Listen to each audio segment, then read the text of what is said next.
দেন মিথ্যা কথা বলেন কেন? মিথ্যা কথা বলেন না। আমি জানি যে আমার আম্মা অসুস্থ, আমার আম্মা ভাই অসুস্থ না জানি আপনি তাকে ভাই কেন সমালোচনা করে সমালোচনা কেন সমালোচনা কিসের আপনার সাথে ফাজলামি করেন? সূরা ফাতিহা তো ভালোভাবে পড়তে পারবেন, সুন্দরভাবে কথা বলছেন, সূরা ফাতিহা ঠিকভাবে পড়তে পারবেন না।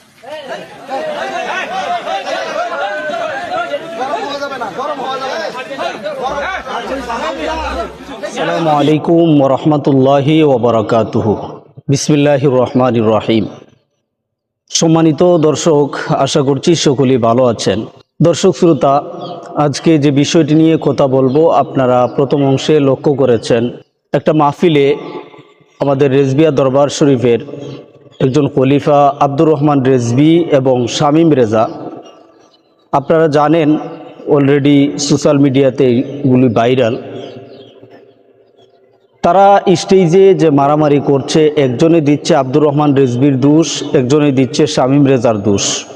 প্রথম আমি বলবো, যেই ব্যক্তিটা দোষ করেছে সে হলো শামীম রেজা। শামীম রেজা দেখতেছি ইদানিং কয়েকটা মাদ্রাসা সে প্রতিষ্ঠা করেছে, এই জন্য তার মনের ভিতরে অহংকার গাম্ভীর্য বেড়ে গেছে। বড়দেরকে সে তোয়াক্কা করে না, বড়দেরকে সে সম্মান করতে জানে না। ইদানিং আরও কয়েকটা মাহফিলে দেখছি আগাম সারা কথাবার্তা বলে এই শামীম।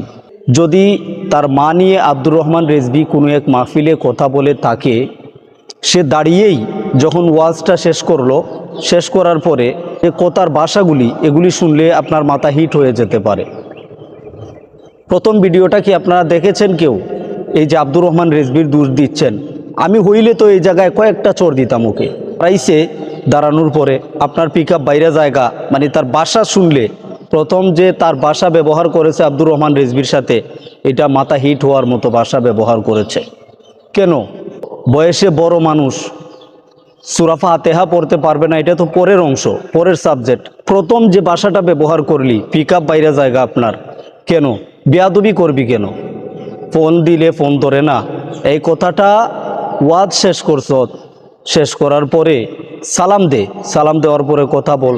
আপনি যে আমার মা নিয়ে কথা বললেন, এটা কি হইল? কথা বলার ধরনটা কেমন ছিল? তোর কথা বলার ধরনটা কেমন? মানে কি এটা কি তোর গোলাম ছিল? একটু ভাইরাল হয়ে গেলে আর মনের মধ্যে অহংকার চলে আসে, তাই না? বেয়াদবির একটা সীমা থাকা উচিত। আব্দুর রহমান রেজভী তোর বয়সে অনেক বড় মানুষ, যদিও ইলিম কালাম তুই অনুমাপ করতে পারস নাই। স্টেজের মধ্যে সূরা ফাতিহা পড়ার কথা বললি, সূরা ফাতিহা পড়তে পারবেন শুদ্ধ করে, এই সাবজেক্টটা কেন আসলো? এখানে পড়ালেখার কি সাবজেক্ট আছে? তোর মা অসুস্থ বলেছে, কথাটা আপনার উচিত হয় নাই, উচিত হয় নাই বল। কথা বলার ধরনটা একটু আদবের সাথে বল। বেয়াদবি করলি কেন?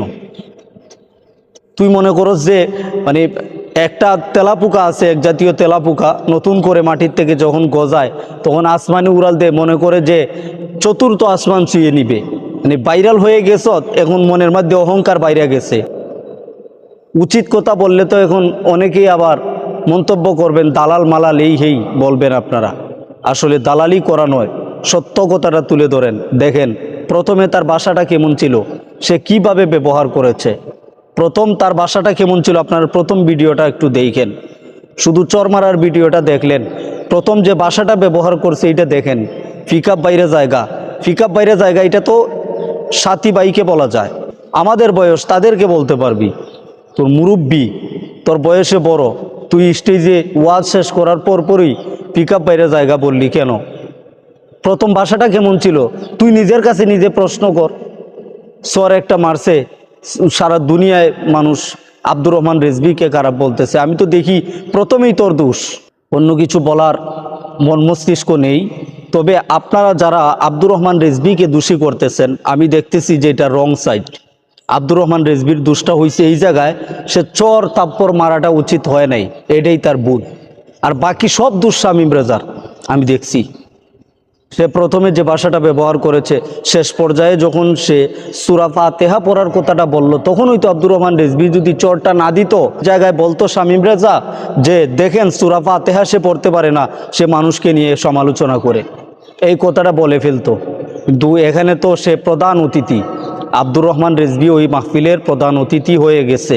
এখানে মান সম্মানের একটা কথা ছিল, তুইও সুন্নি সেও সুন্নি, সুন্নিয়াতের মধ্যে দ্বিধাদ্বন্দ্ব চাই না।